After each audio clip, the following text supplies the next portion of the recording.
కొత్తపల్లి మండలం ఉప్పాడ పంచాయతీ పల్లిపేట నుంచి సుబ్బంపేట వరకు సముద్ర తీరం వెంట రహదారికి రక్షణగా వేసిన రాళ్లగట్టు బలమైన కెరటాల ఉద్ధృతిని తట్టుకుని పటిష్టంగా నిలిచింది.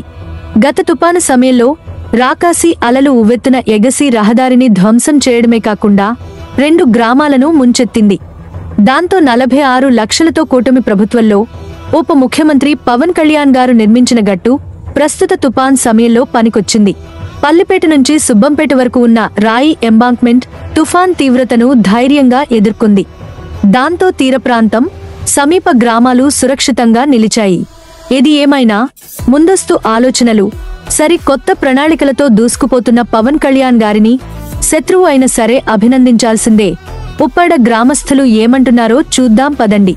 ఇదే పవన్ కళ్యాణ్ గారు కొట్టేయకపోతే ఇవాళ కొత్తపట్నం లేదు సార్. వాళ్ళ ముందు అయితే అమాస్కి పౌర్ణానికి ఏమైనా చిన్న చిన్న తుఫానులు చేసిన ఊర్లోకి వాటర్ వచ్చేసారు. మొన్న రీసెంట్గా ఒక 25 డేస్ క్రితం చూశారు కదా అని ఎలా అయిపోతుంది. అప్పుడు కూడా ఊరంతా మునిగిపోయింది సార్. ఊరంతా మునిగిపోయి మొత్తం చాలా వరకు మునిగిపోయింది. స్కూల్ మునిగిపోయింది, అంతా మునిగిపోతే అప్పుడు అధికారులు అందరూ రావడం జరిగింది. చాలా వరకు ఆపుతుంది, 90% ఆపుతుంది సార్. లేకపోతే ఈ పారికి ఊరంతా మునిగిపోయింది. 1.5 గంట దారుణంగా ఇప్పుడు మొత్తం ఊరంతా మునిగిపోయింది. కొత్తపట్నం